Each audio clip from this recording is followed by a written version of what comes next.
क्या कि राजस्थान का मतलब तो हम कुछ ऐसी तस्वीरें देखे थे जहां पर बहुत ज्यादा रेत के टीले होंगे, लोग रेत के टीलों पर इस तरह ऊंट से घूम रहे होंगे। हमारे राजस्थान की जब चर्चा होती है तब तो अरे राजस्थान का मतलब रेगिस्तान, चलेंगे वहां पर सर्दियों में घूमने, बिल्कुल उस तरह की फीलिंग। और यहाँ पर थार का डेजर्ट, ये वाली जो थॉट है, ये तमाम लोगों को अपनी तरफ सोचने के लिए विवश करती है कि राजस्थान है तो थार का डेजर्ट होगा, डेजर्ट है तो राजस्थान के लोग तो पानी के लिए भी मोहताज होते होंगे। जब राजस्थान के लिए देश का कोई भी व्यक्ति इस तरह की खबर सुन ले कि भाई इस राजस्थान में जहां 41 जिले हैं, उन जिलों में इन दिनों बाढ़ के हालात बने हुए हैं। हालात कैसे, आप तस्वीर देख करके हैरान होंगे।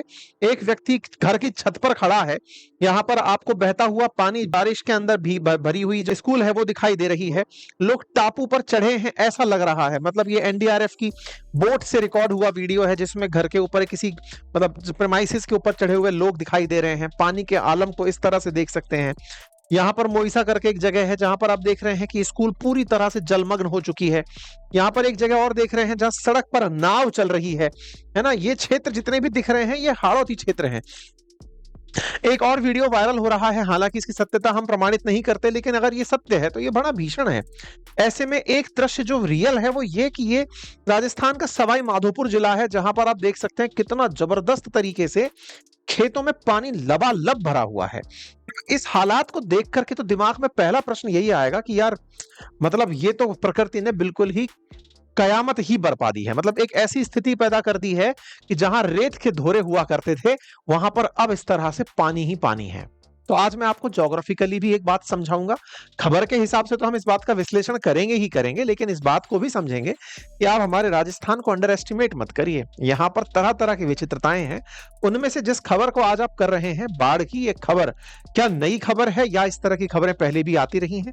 साथ ही साथ आज जो हालात बने हैं ये कितने भीषण हैं, इन वजह से हमारे देश में, हमारे राज्य के अंदर जनता को जो प्रभाव पड़ रहा है उसको लेकर राज्य सरकार क्या कदम उठा रही है, और पहले भी जब जब ऐसा हुआ है तो क्या हुआ है, सारी बातें करेंगे। और एक दृश्य जो इस समय जबरदस्त वायरल हो रहा है, ये सवाई माधोपुर का दृश्य है जिसमें 80 फीट के आसपास जमीन ही साफ हो गई, गहरा गड्ढा बन गया है। यहां पर आपको लोग दिख रहे हैं, यहां पर बिल्कुल वाटरफॉल जैसे हालात पैदा हो गए। आप इधर देखें, लगभग 80 फीट गहरा गड्ढा बन गया, पूरा पूरा खेत ही गायब हो गया। खेत गायब हो गया, ये कोई मतलब मैदान था जहां पर अमरूदों की खेती वगैरह हो रही थी, पूरा खेत ही एकदम गायब। ये मतलब अगर पहाड़ी क्षेत्रों में हो गया होता तो इसको बड़ी लैंडस्लाइड कंसीडर करते, क्योंकि विचारणीय तथ्य है कि ये जो पानी के झरने बह रहे हैं, ये झरने अपने साथ में पानी को 80 फीट तक मिट्टी को बहाकर ले गए। इसके बगल में बने हुए घरों के अंदर आप विचार कीजिए कि किस तरह का भाव रहा होगा, उनके अंदर कितना भय रहा होगा कि ये जो दृश्य हुआ है ये कैसे है। बहुत से दृश्य, यहाँ पर आप सवाई माधोपुर का एक दृश्य देख रहे हैं जहां ट्रैक्टर ट्रॉली पलटती दिख रही है, सड़कें टूटी दिख रही हैं, और हालात ये है कि रेल का जो ट्रैक है वो पानी में है। पानी के चलते ट्रेनों को 4-4 घंटे तक डिले होना पड़ रहा है। मवेशियों को ले जाती हुई एनडीआरएफ की टीम आपको तस्वीरों में दिख रही। मतलब एक तरह से कई तरह की खबरों में एक चीज है कि राजस्थान में बाढ़ है, और सबसे बड़ा सरप्राइज तो ये कि रेगिस्तान में बाढ़ है। रेगिस्तान में बाढ़, राजस्थान में बाढ़, और ऐसी सारी खबरों को आज के सेशन में हम समझने का प्रयास करेंगे कि अचानक ऐसा हुआ कैसे, नंबर 1। नंबर 2, रेगिस्तान वाकई में जिन क्षेत्रों में बाढ़ आई है वहां था भी कभी या नहीं था, और इन क्षेत्रों में आज जिन बाढ़ की बात हो रही है, यहां पर प्रकृति ने ऐसा क्या देख लिया जो अचानक ऐसी स्थिति पैदा हुई। आज इन सारी बातों को हम करते हुए इस बात को एक तरह से समझने का प्रयास करेंगे कि ऐसा क्यों हो रहा है। ठीक है, यहां पर आपके सामने कुछ हेडलाइंस हैं जो ये बताती हैं कि राजस्थान के अंदर लोगों के मरने वालों की संख्या बढ़ रही है। अखबारों की हेडलाइन बन रही है कि साहब जल प्रताप की स्थिति बन चुकी है। राजस्थान के अंदर मौसम विभाग ने तो अगले 3 दिनों में 8 जिलों में और भारी बारिश का अलर्ट दिया है, जिनके अंदर से भीलवाड़ा, कोटा, बूंदी, बारां, जयपुर, दौसा, सवाई माधोपुर, टोंक शामिल हैं, और भारी बारिश होने की यहां पर चेतावनी दी गई है, जिसके चलते कई जगह स्कूलों की छुट्टी कर दी गई है। क्योंकि बारिश जब हो रही है तो पुरानी जो बिल्डिंग्स हैं घरों की, जैसे अभी थोड़े दिन पहले हमने झालावाड़ में एक हादसा देखा कि स्कूल की एक पुरानी प्रेमाइसिस था जिसकी छत गिरने से उसके नीचे बैठे बच्चे मर जाते हैं। बड़ा राजस्थान के अंदर बड़ा भीषण मतलब हादसा कंसीडर हुआ। ऐसे में अगर इन बारिश के तेज हालातों के चलते पुरानी जर्जर दीवारें या फिर कोई छत गिरती है तो अगेन ऐसा हादसा ना हो, इसलिए जहां पर लोग एकत्रित होते हैं, सामान्यतः स्कूल उनमें से सबसे प्रोन है, उनकी छुट्टी ही कर दी गई है, ताकि इस तरह की स्थितियों से बचा जा सके। राजस्थान के अंदर उदयपुर की एक खबर आज ज्यादा वायरल हो रही है, जिसमें कि खान के अंदर 4 लोग बच्चे बह गए। राजस्थान में खबर निकल कर आ रही है कि पिछले 24 घंटों में 14 लोगों की जान जा चुकी है, जिनमें से उदयपुर में 4 बच्चों की, झालावाड़ के अंदर काली सिंध में लोग कार में घूमने आए थे, उनकी मौत हो गई, बिजली के गिरने से मौत हो गई, किसी के दीवार गिरने से मौत हो गई, मतलब मौत ही मौत। जल प्रलय और जल प्रलय के कारण जो दीवारें हैं वो उसकी वजह से दिक्कतों का होना। और तो और जो अभी मानसून जब से शुरू हुआ है तब से शायद 99 लोगों से ऊपर मौत हो चुकी हैं। स्कूलों के हालात जो हैं वो आपके सामने छुट्टियों के रूप में हेडलाइन बनते हुए दिख रहे हैं। 25 और 26 अगस्त को अवकाश की घोषणा कर दी गई है। 91 का डेटा चल रहा है 24 अगस्त तक का कि 91 लोग मर गए। ये नंबर बढ़ रहा है और ये तो वो है जो रिपोर्टेड है। तो जब से मानसून आया है 15 जून से लेकर के 24 अगस्त के बीच में अब तक 91 लोगों की जान जा चुकी है और 792 लोगों को रेस्क्यू किया जा चुका है, बचाया जा चुका है। मतलब जब वो लोग फंस गए थे तो नेशनल डिजास्टर रिलीफ का जो फोर्स है उसने जाकर के लोगों को इस तरह बोट में निकाल निकाल कर बचाया है। रिकॉर्ड इस तरह से हैं कि 60 साल के रिकॉर्ड टूट रहे हैं, कहीं तालाब चल रहे हैं, 5000 बीघा की जमीन पे फसलें बर्बाद हो जा रही हैं। तो आइए अब समझते हैं आफ्टर ऑल ऐसा होता क्यों है। इसको समझने के लिए आपको थोड़ा सा आज के सेशन में एक तरह से ना नॉलेज वाली क्लास के अंदर एंट्री करनी होगी। आप ज्योग्राफी सीखेंगे आज के इस सेशन में, थोड़ा बेसिक तरीके से समझेंगे। जब हम राजस्थान का मैप देखते हैं तो लगभग पतंग के आकार का हमें मैप दिखाई देता है। इस मैप के अंदर अगर हम दिशाओं का अध्ययन करें तो जब भी आपको पश्चिमी राजस्थान, पूर्वी राजस्थान, दक्षिणी राजस्थान ये शब्द सुनने को मिले तो असल में वो मैप के अध्ययन का विधि है। और उस मैप के अध्ययन की विधि में राजस्थान में उत्तर की तरफ नॉर्थ, ऊपर की तरफ वाला हिस्सा नॉर्थ, राजस्थान में नहीं, इंडिया में भी यही तथ्य लागू होता है, वर्ल्ड में भी यही तथ्य लागू होता है, दुनिया में जहां भी जाएंगे तथ्य इसी तरह से पढ़े जाते हैं। ऊपर की तरफ नॉर्थ, नीचे की तरफ साउथ, राइट में ईस्ट और लेफ्ट में वेस्ट, कुछ इस तरह से ही पढ़ा जाता है। ठीक है, अब अगर मैं राजस्थान की बात करता हूं तो राजस्थान का ईस्टर्न एरिया ये हुआ, सदर्न एरिया ये हुआ, साउथ वाला एरिया इस तरह से हुआ। राजस्थान के इस मैप को आपने जब देखा तो ये भारत में कैसे दिखता है, तो आप इस पूरे एरिया को एज इट इज भारत में उठाकर ले आइए। तो भारत के मैप में आप इसको फिर से पढ़ेंगे तो ये इस तरह से आपको दिखाई दे रहा है, उत्तर, दक्षिण, पूर्व, पश्चिम। अगर हम जिलों के हिसाब से बात करें तो ये जो मेजर बड़े जिले हैं जैसे जैसलमेर, बाड़मेर, बीकानेर, ये कौन सी दिशा में पड़ते चले जा रहे हैं, ये पश्चिम की तरफ पड़ते चले जा रहे हैं। और पूर्व की तरफ, और अगर आप और ध्यान से देखें तो शायद आपको ना बहुत सारी स्थितियां इस मैप से ही समझ में आ जाएंगी, और वो ये कि अगर आप देखें तो पश्चिम और उत्तर इस तरफ के जिले आपको बड़े दिखाई दे रहे हैं, मतलब साइज में बड़े आकार के हैं। क्षेत्रफल जो दिखाई दे रहा है वो यहां पर बड़ा, जैसे जैसलमेर, बीकानेर, फलौदी, जोधपुर, गंगानगर, हनुमानगढ़, आकार में बाड़मेर में ये मतलब क्षेत्रफल दिखाई दे रहा है। और आप इस तरफ चलते हुए देख रहे हैं, अर्थात आप अगर पूर्व की तरफ देखें और दक्षिण की तरफ देखें तो यहां पर क्षेत्रफल जिलों का धीरे धीरे कम होता हुआ दिख रहा है, औसत अगर हम निकालें। दूसरा, ज्यादा डेंसली पॉपुलेटेड दिखाई दे रहे हैं, मतलब स्पेस वर्सेस यहां पर अगर देखें तो एक परिवर्तन दिख रहा है।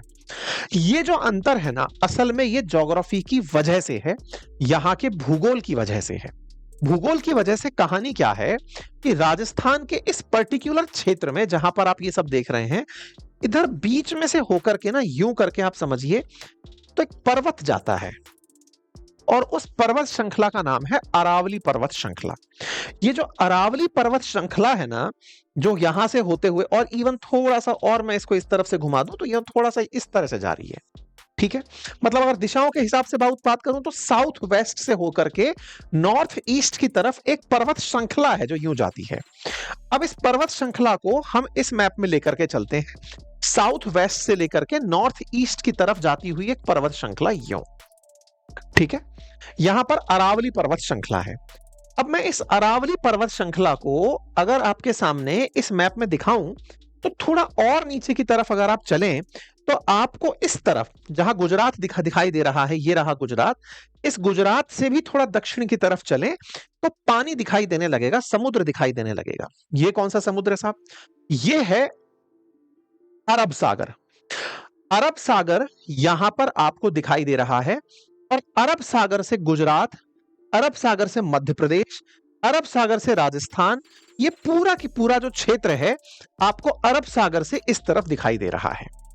ध्यान से समझने की आवश्यकता क्या है कि यहां से आगे की जो पूरी कहानी है, या आप पूछेंगे कि सर ये खबरों के अंदर आप ज्योग्राफी कहां से पढ़ाने लगे।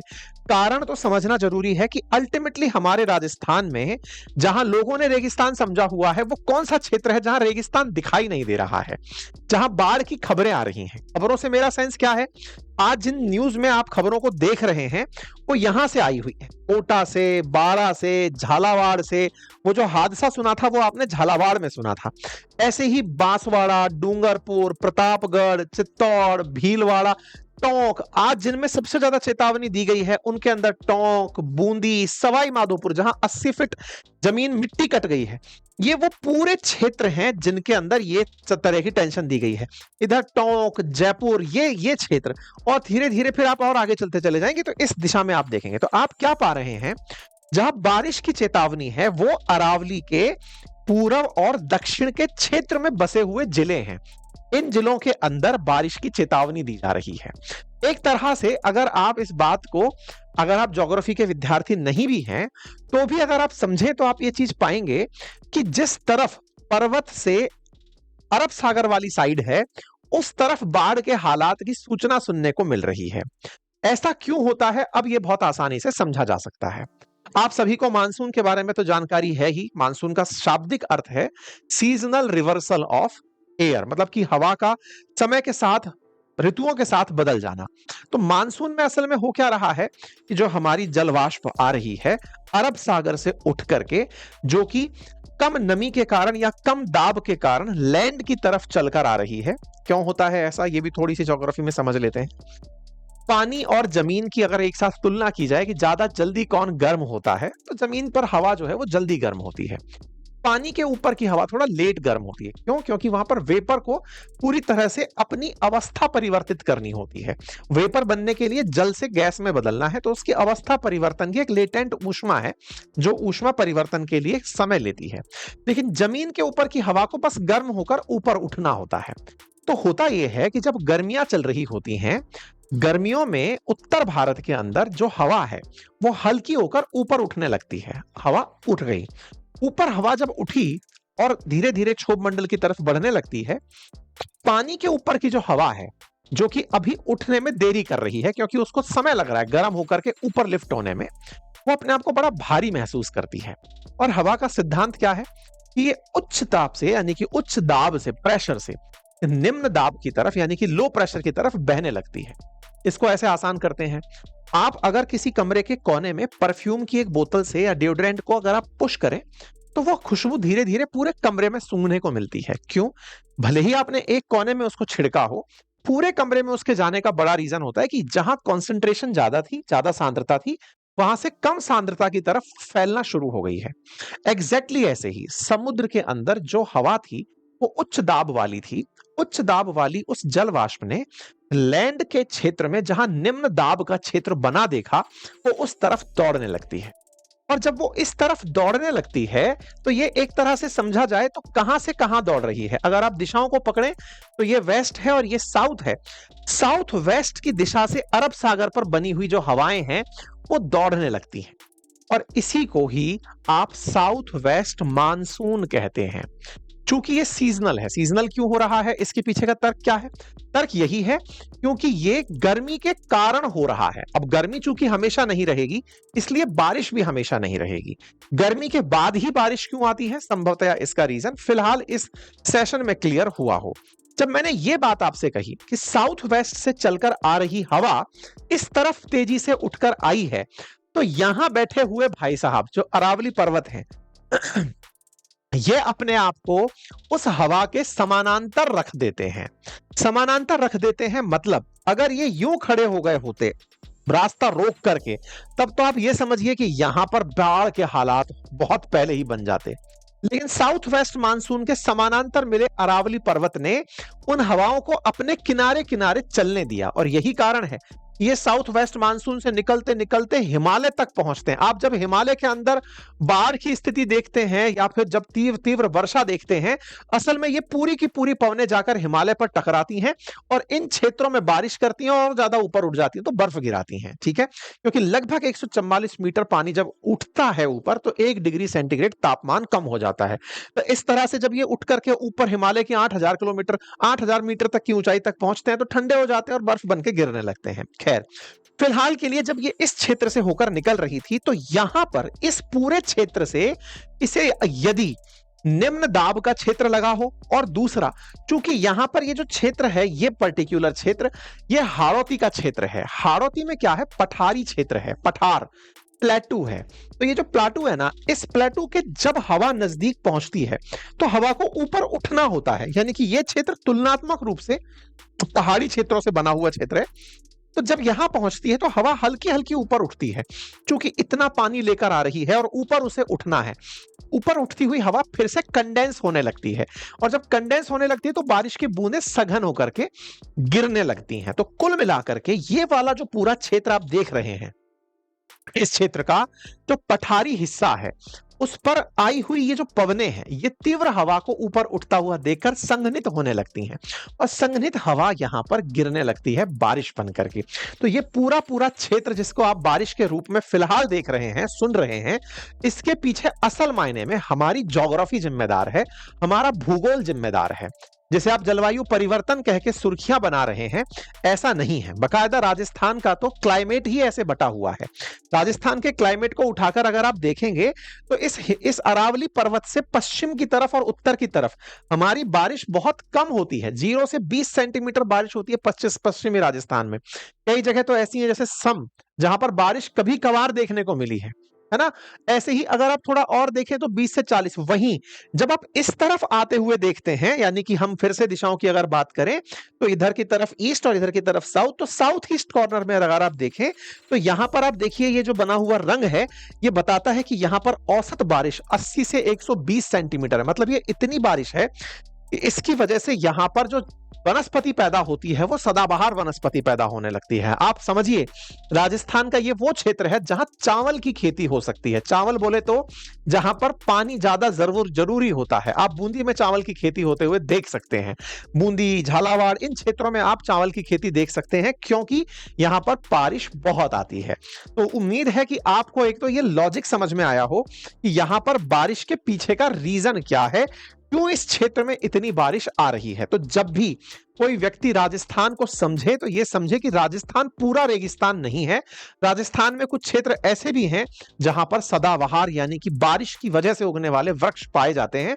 तो वो हमारा हाड़ौती क्षेत्र है या फिर हमारा ये प्रतापगढ़ डूंगरपुर वाला जो क्षेत्र वागड़ है ये पाया जाता है। ठीक है साहब। अच्छा, अब आप कहेंगे सर जब इतनी ही बारिश हो रही है तो बारिश का पानी कुछ पैदा नहीं करता क्या? करता है ना, पानी लाता है, बहुत सारा पानी लाता है। और यही कारण है कि लैंड ऑफ चंबल के नाम से कोटा जाना जाता है।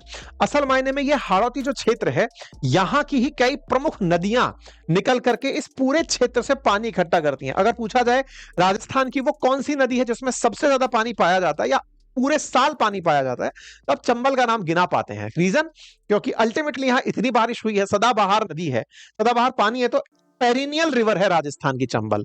हालांकि उसके पीछे का रीजन ये नहीं है कि साल भर बारिश हो रही है, डैम बना बना के राजस्थान मतलब रास्ते में चंबल के उस पानी को रोक रोक करके रखा जाता है, तो पूरे साल उसमें पानी रहता है।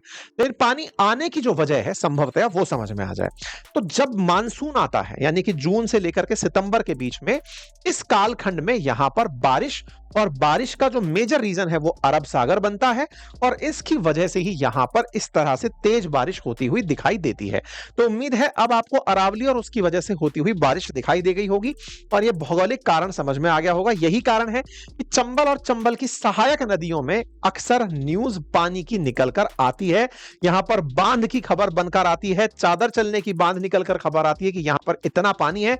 यहां पर देख सकते हैं Chambal Parvati river trigger flood, ये खबर आपको देखने को राजस्थान में मिलती है। तो राजस्थान में जब जब बाढ़ आए तो समझिएगा कि यह बात हो रही है अरावली से पूर्व या दक्षिण के हिस्से की, उसके उत्तर से, मतलब उसके उत्तर या फिर पश्चिम की तरफ अगर बात करी जाए अगर वहां ऐसी स्थिति बन रही है तो वो वाकई में बड़ी खबर है।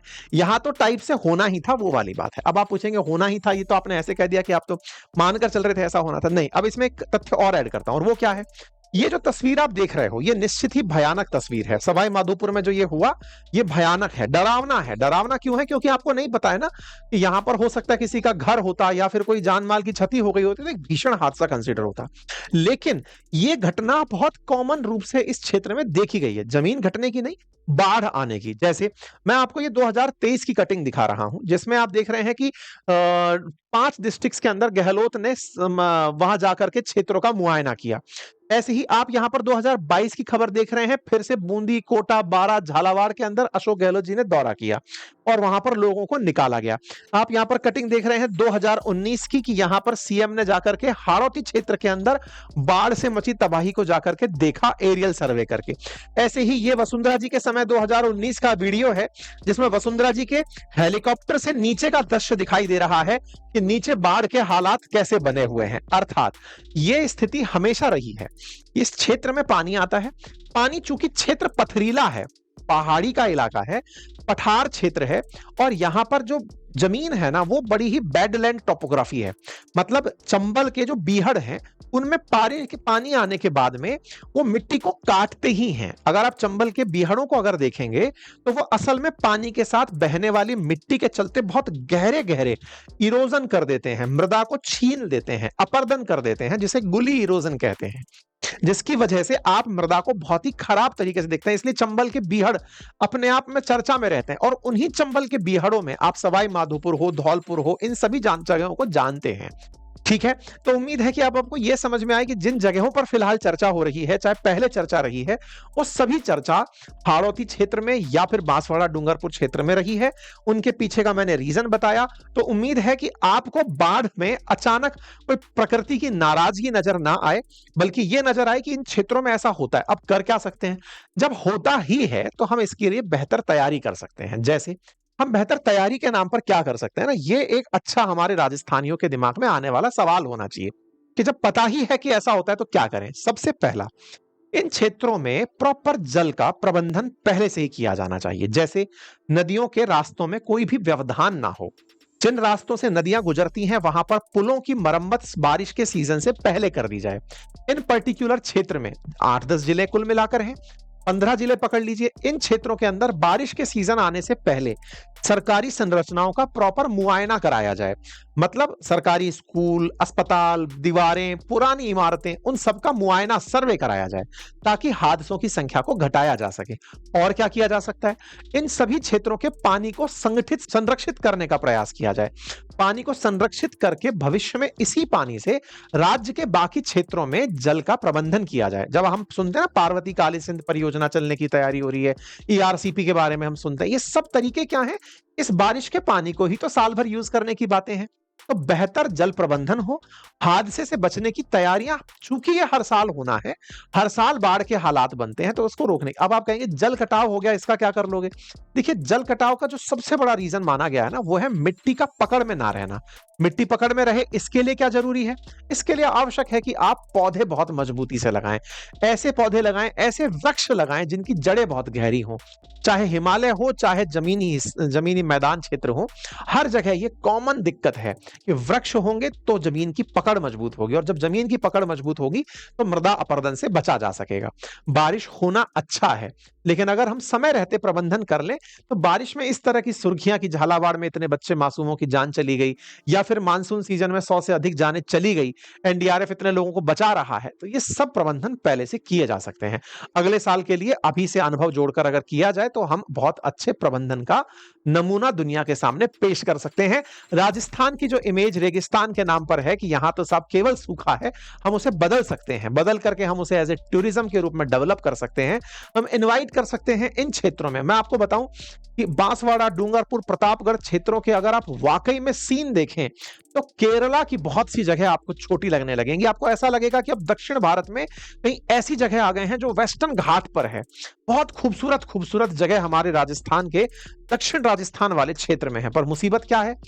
वहां पर कनेक्टिविटी नहीं है। अगर जयपुर से कोई व्यक्ति बांसवाड़ा जाकर के घूमने जाना चाहता है, अगर कनेक्टिविटी विकसित भी हो गई तो होटल नहीं, पर्यटन के लिए इतने स्कोप हैं कि वहां पर अगर कोई बढ़िया 5 स्टार होटल्स अपना प्रमोशन करके पहुंचे, राज्य सरकार फैसिलिटेट करे, उन टापुओं के बीच में, माही बैराज के बीच में 80-80 टापुओं के जो क्षेत्र हैं उनके बीच में ऐसी जगह अलोकेट की जाए ताकि आदिवासी क्षेत्रों में, चूंकि वो क्षेत्र पूरी तरह से अभी भी पिछड़ा हुआ है, उन क्षेत्रों के अंदर लोगों को भी रोजगार मिले और राजस्थान का एक नया फ्लेवर जो है ना वो दुनिया को देखने को मिले। लोग अभी घूमने के नाम पर उदयपुर क्यों जाते हैं? तो उन्हें एक बढ़िया होटल मिल गई और साथ में उनको कुछ और एक्टिविटी, अदर एक्टिविटी करने के नाम पर एक आध जगह फोर्ट वगैरह घूमने की जगह मिल जाती है और फ्लाइट से सीधी कनेक्टिविटी। तो बांसवाड़ा जैसी जगह को अगर इस तरह से डेवलप किया जाए कि वहां पर टूरिज्म भी बेहतर हो, होटल की कनेक्टिविटी हो, फ्लाइट कनेक्टिविटी हो, विकसित किया जा सकता है। राज्य सरकार अगर चाहे तो उस क्षेत्र के अंदर इस तरह का विकास, क्योंकि बहुत अल्टीमेट है। आज आप राजस्थान छोड़िए, दिल्ली के लोगों को भटकते हुए देख रहे हैं, जा रहे हैं पहाड़ों पे, हिमाचल पकड़ के बैठे हैं, उत्तराखंड पकड़ के बैठे हैं, ओवर क्राउडेड हो रखा है। और आप यहां जाके देखेंगे तो आपको अचानक ऐसा लगेगा कि बस स्वर्ग यही है, बस प्रमोशन नहीं है। आपको आवश्यकता है इस तरह से खुद भी विचार करने की। और मेरा समस्त राजस्थानियों से यह निवेदन है, आप अपने जगह के ब्रांड एम्बेसडर बन जाइए। आप जाकर अगर आप मेरी इंस्टा वगैरह चेक करेंगे तो आप पाएंगे कि मैं अलवर का बहुत प्रचार करता हूं। मैं अलवर की पहाड़ी पर जाकर के वहां के वीडियोस डालना, ये करना, सो दैट कि पता तो चले ना कि राजस्थान असल में क्या है। तो हम सब लोग, चूंकि टूरिज्म हमारे लिए बहुत अच्छे कमाई का साधन हो सकता है और नेचुरल रूप से लोग अगर आएंगे जाएंगे तो देश में, राज्य में पैसा आएगा और उससे राजस्थान का गौरव समृद्धशाली होगा, है ना। फिलहाल के लिए इतना ही। बाकी आप इस विषय पर क्या सोचते हैं, अपनी राय हमें ट्विटर पर भी रख सकते हैं। ट्विटर पर जाकर हमें फॉलो कर लीजिए, उसका लिंक हमने कमेंट बॉक्स में पिन किया है। फिलहाल के लिए इतना ही। चैनल पर नए हैं तो सब्सक्राइब करना मत भूलिए। यहां पर आपको इसी तरह का विश्लेषण भविष्य में और मिलेंगे। बाकी आप क्या सुनना चाहते हैं, अपनी राय कमेंट बॉक्स में अवश्य दीजिए। Thank you so much.